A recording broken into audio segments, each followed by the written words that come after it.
All of our readings will be coming out of that book. This Wednesday, Lord willing, the small auditorium is going to start 1 John. Obviously, the large auditorium will start 1 John in the Bible classes later this year. And I wanted to spend at least one sermon sort of trying to briefly cover in the background story behind 1 John, in an attempt to just make it that much easier. Because it is a very difficult book. In my personal opinion, it's the most difficult book in the New Testament. And that's because we're kind of seeing a one-sided conversation, and we're seeing the end of that one-sided conversation. But there's certainly lots of good details that other people in the past have spotted in this book and been able to point at, and really been able to sort of formulate a story about why this book was written. And in my mind, man, when you figure out what that story is, this book just clicks. Very much like how I feel about 1 Corinthians. 1 Corinthians can be a difficult book, but once you read 2 Corinthians and you sort of get the idea of the story of why 1 Corinthians was written, for me, at least 1 Corinthians, it clicked. And I'd like to try to do that with 1 John. So I've been thinking about this sermon for several weeks now, and my prayer and my hope is that it'll come across as very simple and to the point, and we could all at least have maybe a different appreciation for this book than we did when we began, and hopefully as well prepare us for those Bible classes. When we're reading in 1 John, we get to passages like here in chapter 4, and here in verse 1, John says, "Beloved, do not believe every spirit, but test the spirits whether they are of God, because many false prophets have gone out into the world." That verse feels familiar. That verse feels like it's right out of 2 Peter chapter 2. And we're like, I know exactly what John's talking about, and we're all rolling with him, and we understand where we're going. And then he says this, "By this you know the Spirit of God. Every spirit that confesses that Jesus Christ has come in the flesh is of God." And then he says the opposite of that is not of God in verse 3. And then all of a sudden I'm confused. Here's a very powerful thought. Many false prophets have gone out. You should also expect false teachers. And he goes, by the way, anybody that says that Jesus Christ didn't have a body, that person's not from God. But anyone who does say Jesus Christ has a body, that message is from God. How in the world all of a sudden we're on whether Jesus Christ had a body or not? Because when I read like Mark and I read the early writings of Paul, the issue is whether Jesus is the Son of God or not. And that's always been the thing. That's the thing we've all been talking about. And all of a sudden here at the New Testament, we're debating on whether Jesus had a body. And as modern day Christians, I don't think we necessarily know exactly what to do with that information. And we don't understand why that's even a problem. And so hopefully this sermon will kind of show us a little bit behind the scenes and kind of cultivate this story that this is why this is a problem. And this is why some of these issues that John addresses are also problems today. It looks like this clicker it helps to turn it on. I've learned that. What are the issues that are going on in 1 John? Earlier in the New Testament, as we've already talked about, there were issues, and those issues were mainly primarily around Judaizing teachers. 1 Corinthians and 2 Corinthians are books that are about Judaizing teachers. Galatians is a book about Judaizing teachers. What are Judaizing teachers trying to do? They're trying to blend Judaism with Christianity. And the gospel doesn't need to be blended with anything. It's good on its own. It actually becomes sour when you try to blend it with something else. And they're trying to push this amongst churches, and the apostles do a very good job, at least I can tell, to push that thought out, and let's stay true to the one pure gospel. Well, now that that has occurred and those things have happened, now we're pushing 20, 30 years later. Now you have churches that are mostly made up of Gentiles. And the Gentiles sort of have their own version of Judaizing teaching. And what we often call, and you've heard us talk about it, Gnosticism, or what Irenaeus we're going to learn is going to call it the Gnostics later. We hear that word Gnostics, and I think a lot of us immediately cringe because we're like, what in the world does that word even mean? And I think that's fair. When there's a word that's not in our English translations, we're like, I don't care a thing about that word. And I think that's a fine way to take that. But every time someone says Gnostics, and we're talking about 1 John, maybe we could think of it this way. It's paganizing teaching.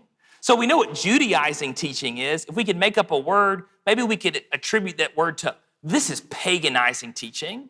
Because all at the end of the day, the Gnostics were trying to do, where they were trying to get Christians to sort of lean back towards their pagan understanding of the world. And instead of throwing paganism away and saying, no, we believe in Jesus and we believe in Jehovah, they instead wanted to take Jesus and add him to the pantheon of gods that they already believed. And that was the issue. And so every time we say Gnostics, maybe in our minds, we could think to ourselves, paganizing teachers, like Judaizing teachers, and maybe that would serve us well. They're trying to blend Christianity with the pagan Greek philosophers that even though had lived hundreds and hundreds of years before these Christians did, still had a heavy influence on the Gentiles, particularly in Asia and in Greece. This, even though it's sort of a new issue in 1 John, Paul already brought up that it was an issue years ago, but it may have just not come to the full monster that it is when John's dealing with it. If you remember in 1 Corinthians 1, he says this, Jews request a sign, Greeks seek after wisdom, but we preach Christ crucified. To the Jews a stumbling block, and to the Greeks foolishness. But to those who are called, both Jews and Greeks, Christ is the power of God and the wisdom of God. That Paul even understood the Jews have issues with Christianity. The Greeks have issues with Christianity. And instead of all of them just rejecting it or accepting it, instead you've got these outliers that are trying to blend it so they can sort of have the best of both worlds. And that just doesn't work, right? You can't seek after Jesus for just a sign. You can't seek after Jesus just for wisdom. You've got to accept Jesus for who he is, Christ crucified, the wisdom of God. Colossians 1 obviously is talking about some of these paganizing teaching things. At the very beginning, he says, verse 8, this is Colossians 2, beware lest anyone cheat you through philosophy and empty deceit, according to the tradition of men, according to the basic principles of the world, and not according to Christ. For in him dwells all the fullness of the Godhead bodily, and you are complete in him who is head of all principality and power. Here, early on in the prison epistles, Paul goes ahead and explains, look, don't let these Greek philosophers, don't let the basic understanding of the pagan world influence you away from Jesus. Reject those things and instead accept and submit to the Christ. Why? Because verse 9, he is the fullness of the Godhead bodily. And if we take that verse from a pagan perspective, it doesn't just mean that he is the Father, the Son, and the Holy Spirit in one bodily, which of course we take that from it. But it also means that the only God or gods I need to be concerned about is the one who's the fullness of the Godhead bodily, and that's Jesus Christ. The other pagan gods don't matter. And they really shouldn't even be brought up in discussion. And yet it seemed to be an issue for these people even in Colossae, which makes sense because Colossae is another church in Asia. When we're looking at 1 John, we're obviously looking at the very end of the New Testament when it was written. And I affectionately refer to it as the split. Because often here amongst churches of Christ, we'll talk about the split, and we talk about a split that happened among churches of Christ 50 to 60 years ago. We're going to kind of tell the same story, and it's going to be a split that happened 50 to 60 years ago, but it's going to be for people living in the 1st and 2nd century. The way that I think about it is this. Peter and Paul are dead. It's kind of like the way Charles Dickens begins A Christmas Carol. You know, the Marley brothers were dead to begin with. You know, this is a situation where Peter and Paul are at least out of the picture. And it may be because they're in prison. It may be because they've already been executed. But all the influence that Peter and Paul had on the churches of Asia is now gone. So whose job is it sort of to step up and to become the apostle influence in Asia? Well, it's John the Apostle. And we've got good evidence to support that that's exactly where he was. And the Revelation seems to confirm that that's exactly where John was. After Peter and Paul are at least out of the picture, there is some type of split that happens amongst the churches of Asia where you end up with two churches in every town believing different things about whether Jesus came in the flesh or not. Look at 1 John chapter 2. Look at verse 19. It says, they went out from us, but they were not of us. For if they had been of us, they would have continued with us. But they went out that they might be made manifest, that none of them were of us. So here's a group in Asia. They've been worshiping together for a very long time, but now recently this group has got up and left the other group. And obviously that's heartbreaking. Those things are heartbreaking when they happen to us. But what John says is, but look, the reason why they got up and left is because they haven't been of us for a very long time. And there's a little bit of a benefit that they got up and left because now they've made themselves manifest. Now we can call it out. We can call it like we see it and say, this group is not a part of us. They meet over there and they believe something totally different than we believe about Jesus. And this is the split that's happened that all of these churches have suffered of. If you look back in chapter 1, verse 4, he even says this, and he's quoting the Lord. He says, and I write these things to you that your joy may be full. Why do these people's joy need to be full? Because they've just gone through a split. And that's heartbreaking. And they feel bad about it. And what is John getting to say? Guys, even though this was hard, y'all picked the right side of this. And it was good for you to stay with the doctrine of the apostles. And you need to be joyful that you stayed within the fellowship of the apostles. That's what's happened sometime here in Asia. So John writes, 1 John, 2 John, 3 John. And I include the Gospel of John in here. The Gospel of John seems not to be something that was written after Luke. It seems to be something that was written years after Luke got writing Luke. And John goes better with 1 John and the issues going on at the end of the New Testament than the issues at the beginning of the New Testament that Luke covers. So it seems to be this is an old John. This is an 80, 90-year-old John at the end of his life, and he writes the Gospel of John. And then he writes 1 John, and then 2 John, and then 3 John, finally to an individual to get this main core message out over this split that happened in Asia. Now, this is something extra that isn't in the Bible, but is very helpful to at least understand the story. And that's this guy, Irenaeus of Lyon. Irenaeus of Lyon lived 50 years after the split. And Irenaeus is living here in the 2nd century. He lives somewhere in southern France, or what we would call southern France. And he talks about the split that happened in Asia that is still ongoing now that he's a preacher here in France.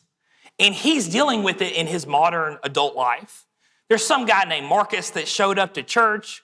Marcus, honestly, the way you read it, it sounds like he is basically giving the Christians drugs, and that's been a big issue. Marcus as well has very poor conduct among the sisters, and that's become an issue. And Irenaeus has labeled this guy as a Gnostic. And Irenaeus is the one that gives us the word Gnostic. He says he didn't come up with it. He said that other group came up with it. That's what they call themselves. And Marcus is basically here trying to steal members from the Christian church and bring them over to the Gnostic church. So Irenaeus tells the story of the Gnostics. Why Irenaeus knows so much about the Gnostics is because when he was a kid, he grew up, and I think this is really cool, he grew up at the church of Smyrna. Like the church of Smyrna that received the revelation. That's where he grew up. Irenaeus had an elder/preacher there named Polycarp. And Polycarp would often tell Irenaeus stories about a guy he knew who preached all through Asia named the Apostle John. So sort of when we read Irenaeus, we get stories from Polycarp, and Polycarp tells us stories about the Apostle John. Me and Jason get to go hang out with Bill Hall sometimes. We get Bill Hall to tell us stories about Irving Lee. We think those stories are really cool. Can you imagine getting to sit there and talk to a guy who can tell you stories about the Apostle John? And what would the Apostle John told you stories about? He could have told you stories about the Christ. That'd been awesome. That'd been fascinating. And that's why we really care about Irenaeus. He kind of connects us to the apostles. He helps us establish the canon, or at least he gives us great evidence for the canon being what it is. But he also spends maybe too much time giving us information about this split. So some of our words we use, we get from Irenaeus of Lyon. What we can understand from Irenaeus' help, but also just from reading a history book, is that the pagans, especially the Greeks, had an understanding of the way the world worked. And it was contradictory to the world that Moses presents in Genesis. The Greeks' understanding of the world is that it basically was an illusion.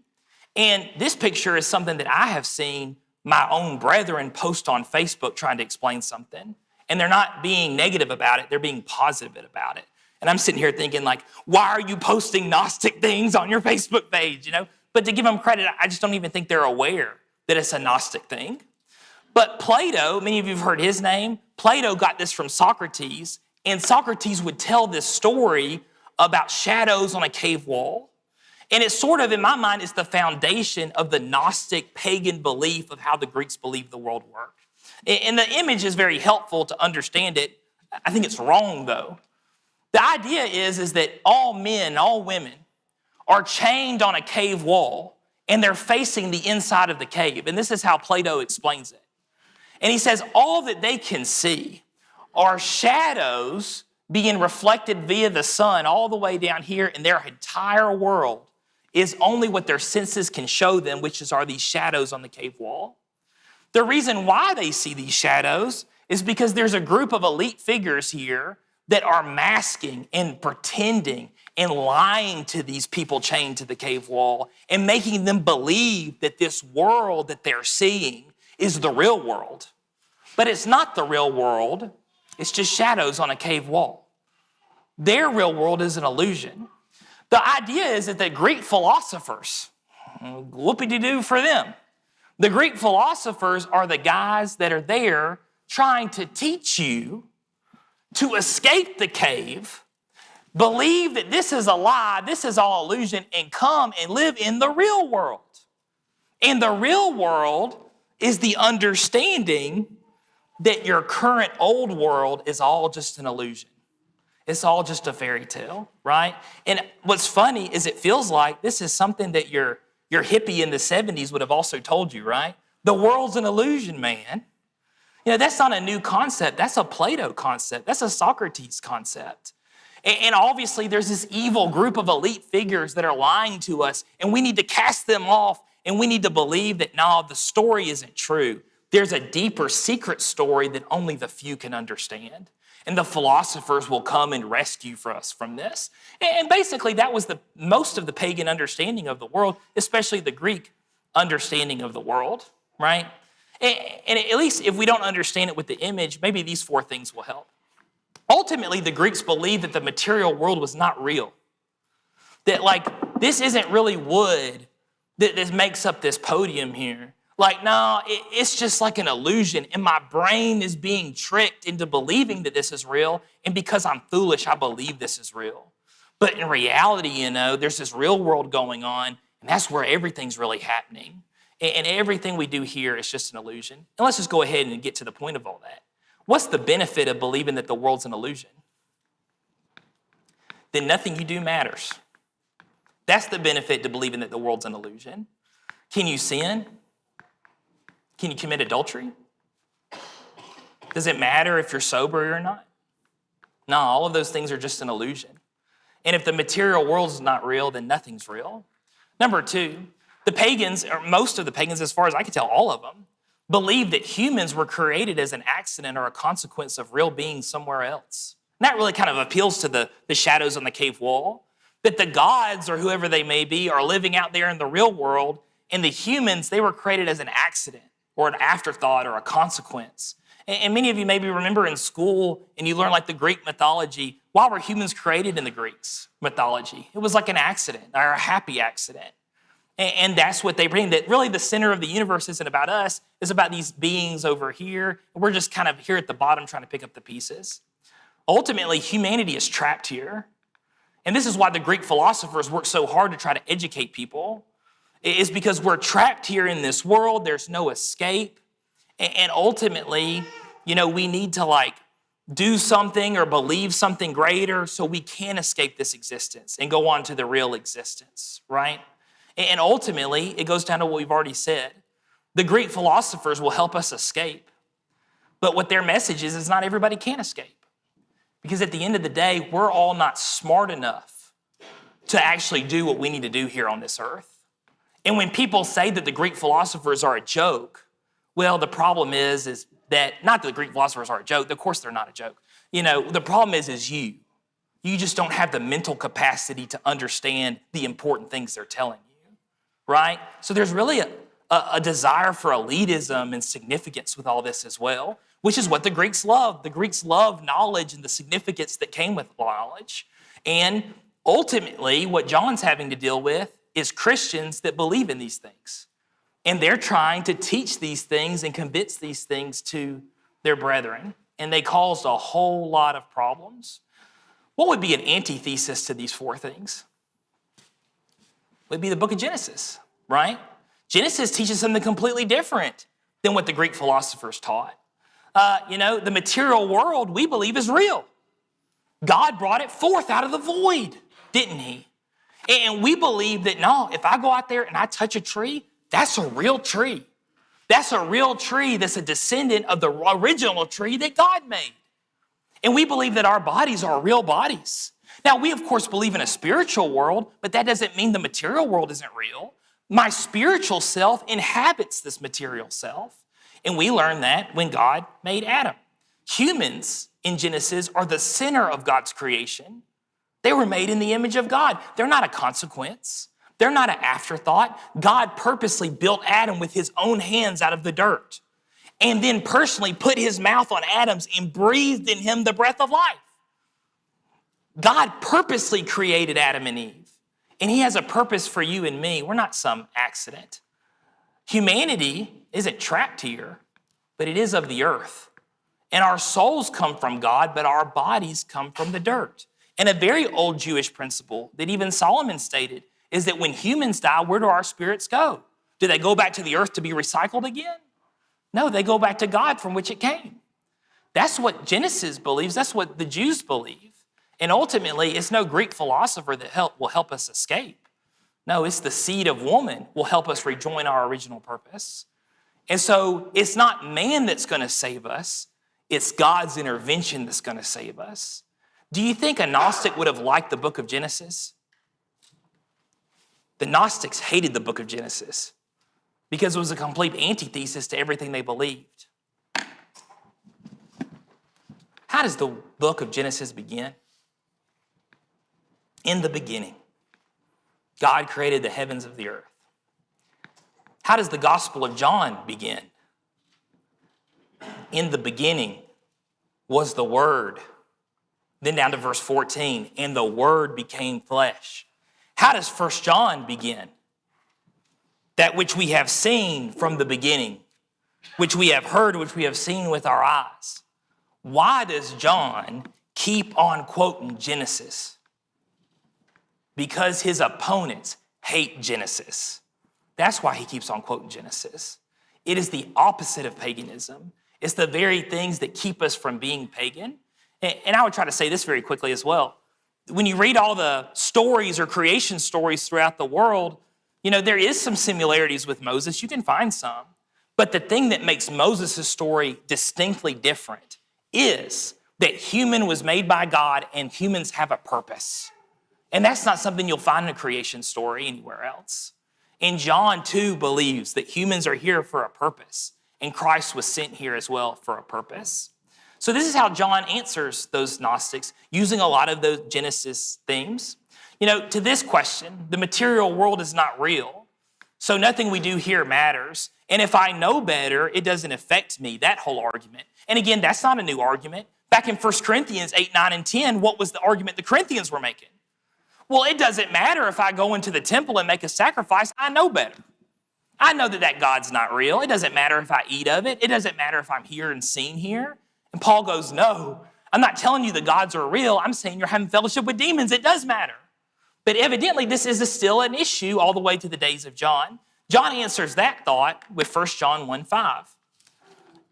He says, no, if you practice sin, and then you use some kind of clever explanation as to why it really wasn't sin because you have this enlightened understanding that the whole world's an illusion.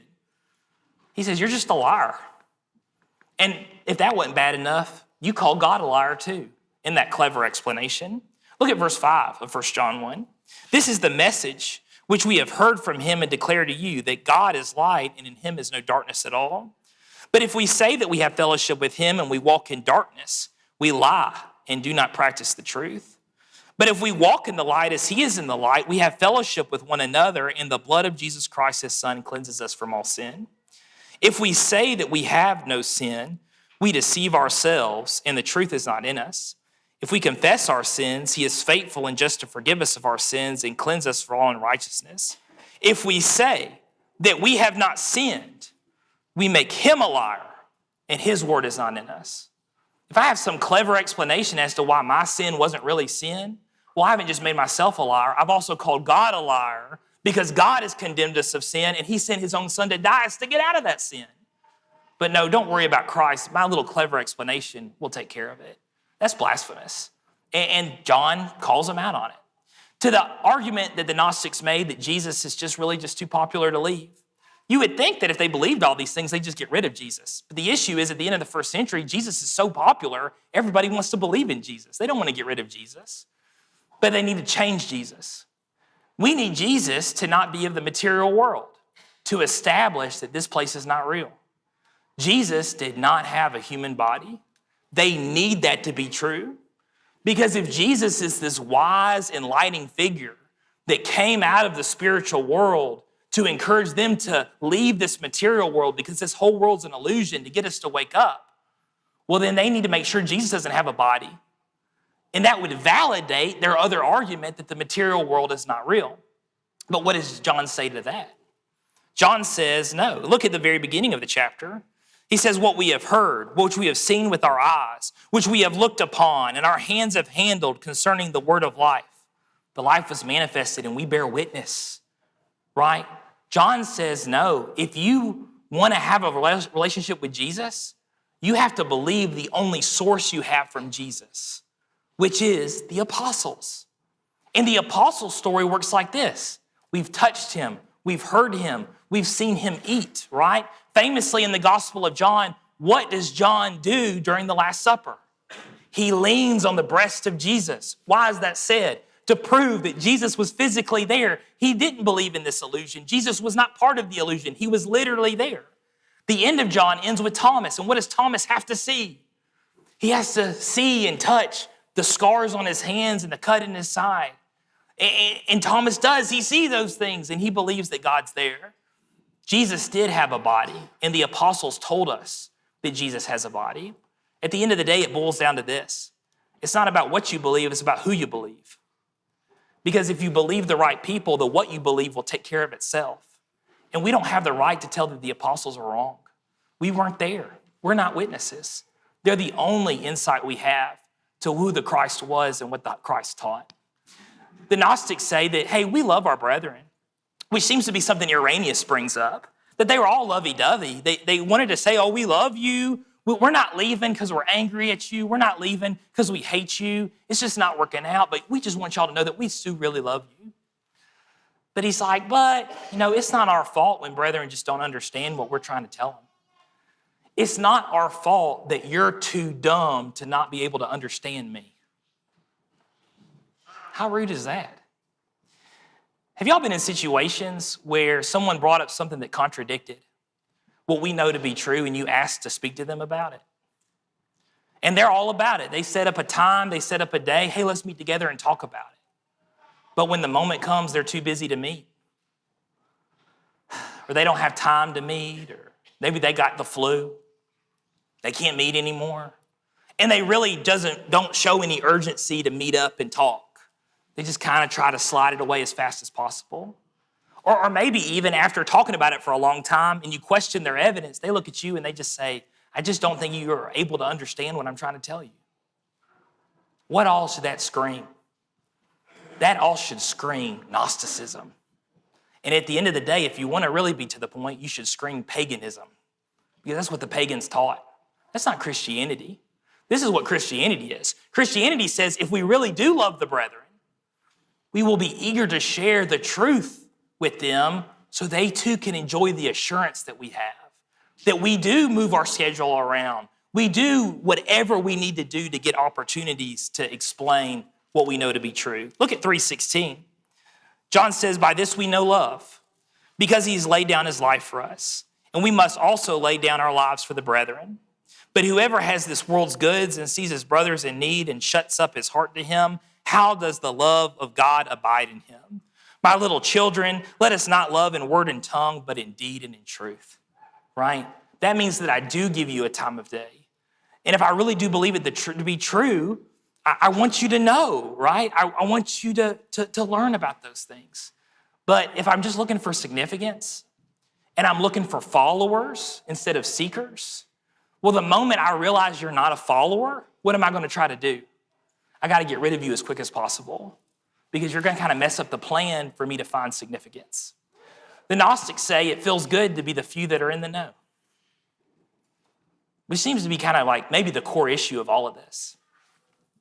It feels good to believe you're the smartest person in the room. Y'all know when some of the elders will get up here and they'll announce that somebody's engaged or somebody's expecting a baby. And a lot of us find out when it's announced, right? What happens sometimes with the people that sit on your pew? After church is over and they've announced that this person's expecting and we're all excited, someone might lean over to you and go, I knew 2 weeks ago. Make a little face like this. You need to call that person a Gnostic. No. Obviously, that's a very innocent thought of desiring to be in the know, right? But you get the mindset that it does feel good sometimes to be the few that are in the know. It does feel good. And that can be weaponized into something that's not innocent. The Scientology group that's kind of famous because of TV and movies are Gnostics. And their whole bid is about being some of the special few that are in the know. And if you pay enough money, they will tell you more of their secrets. And it's all an elitism significance thing, that you get to be the few that are in the know. And sadly, we've all met brethren that enjoy feeling like they have the special knowledge and they're all in the know, and not everyone's as privileged as them to be in that know. But that didn't come from Jesus. God's testimony is free and public. Everyone can know God. Let's turn to chapter 5. You also remember in Matthew 10, when Jesus originally sent out the 12, he said, freely you have received, now freely give. Even at the very beginning, the knowledge of God was also always supposed to be free and available. It wasn't a secret. Verse 9, if we receive the witness of men, the witness of God is greater. For this is the witness of God which he testified in his Son. He who believes in the Son of God has this witness in himself. He who does not believe God has made him a liar because he has not believed the testimony that God has given his Son. And this is the testimony, not a secret, that God has given us eternal life, and this life is in his Son. He who has the Son has life. He who does not have the Son of God does not have life. These things I have written to you that you may believe in the name of the Son of God, that you may know that you have eternal life, and that you may continue to believe in the name of the Son of God. Is any of that a secret? No, that is public information. And John's like, and by the way, if you haven't heard it from me, don't worry, I've written it down for you. And everyone can know God and be assured that they have God. This isn't secret information. And I don't need to feel good that I'm in the know. I need to feel good because I have found what God has made accessible to everyone. And I can be assured with that. At the end of the day, the Gnostics tried to argue that they're still Christians. Now, they don't believe Jesus had a body. They believe this whole world is an illusion. They believe that you don't have to be sober-minded. They believe that sexual immorality really doesn't matter. But they're still Christians. They're still going to get to enjoy the rewards of Christianity. But at the end of the day, John just calls them idolaters. That's what they were. One of the strangest things about 1 John is the very last verse of the whole book. Something that he hadn't mentioned at all. And really, any of the chapters, he hasn't even alluded to it. And look how he ends this book. Little children, keep yourselves from idols. Amen. At the end of the day, 50 years later, Irenaeus, in his really long 4-volume book, he tells you, I'll tell you why the Gnostics are doing what they're doing. He says, they're idolaters. That's the issue. They want to go back to the idols that they served when they were kids. And what does John end his book with? You have to stay away from those idols because those idols have nothing to do with Christ. We can't go back to the pagan understanding of this world. And kind of in a conclusion here, and I am watching the clock if y'all are concerned about that. I'm always concerned about that. That pagan understanding of the world didn't die in the 2nd century. It's still well and alive today. And that's why there's still a lot of people that do the same things that we have here in the red box. They just may not have the same exact arguments that these had in the red box.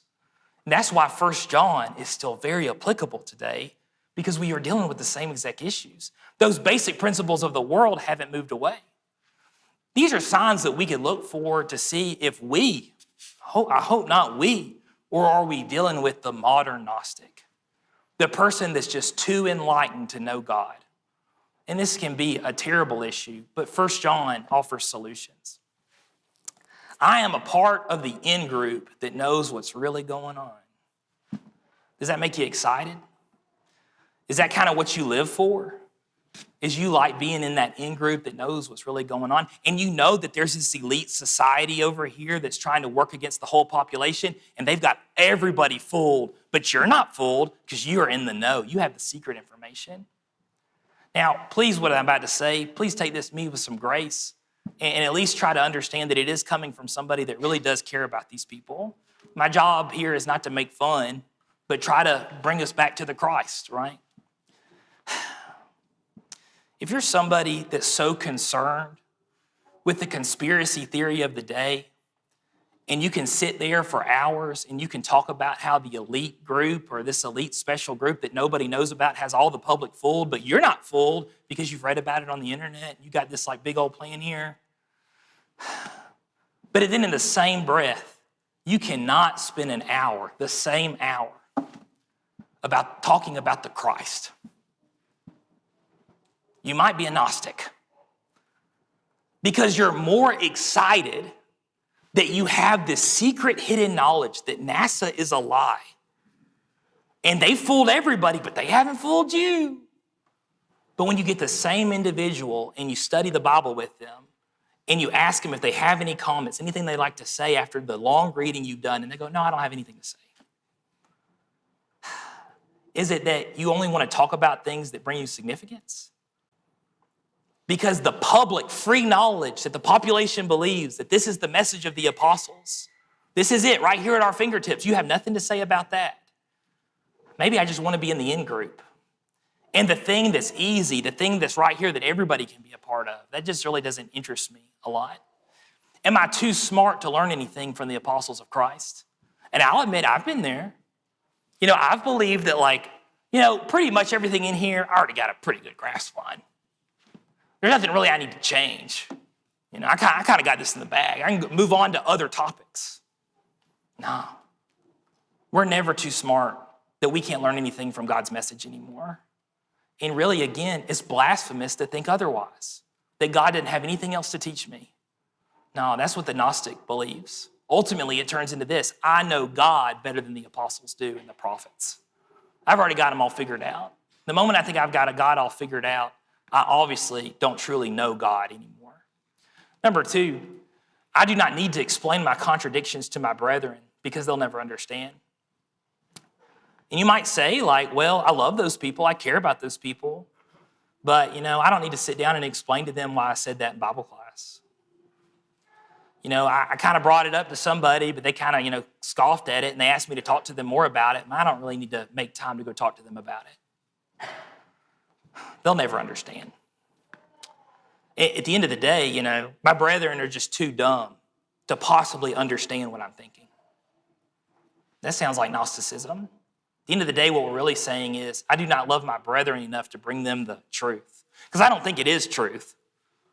But if you really have truth and you really believe you have truth, you want to share that.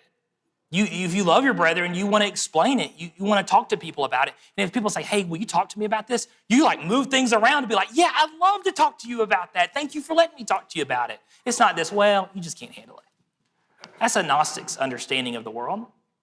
And number three, I'm enlightened enough to know that this world is an illusion. Nothing I do affects the real me. Can y'all see in somehow twisted way? This might be the same idea as once saved, always saved. If you're once saved, always saved, not really worried or concerned about the decisions and my conduct in this life, because I have eternal security. Nothing I do affects me. What's that? Is that not just another string of modern day Gnosticism? The basic principles of the world that are not of Christ? No, that's just saying sin's not real. And if sin is not real, based in chapter 1, who's also not real? Then God's not real. Because God spent an awful lot of energy and time and words and effort talking about sin. We've made God a liar. That's scary, isn't it? That's terrifying. And that's why 1 John and the Gospel of John are so helpful books to understand the world that we actually do live in. Thank you for your close attention. And if you have questions on that, especially or comments as we go through these classes, I know me and Jason would both love the opportunities to talk to you about it. I've jokingly said to Jason several times, if only all the brethren loved 1 John as much as you did, then we would all be in the clear here. But we would love to talk about these things in more detail, if that's something. And thank you for your close attention today, especially when we were talking about a topic we usually don't cover.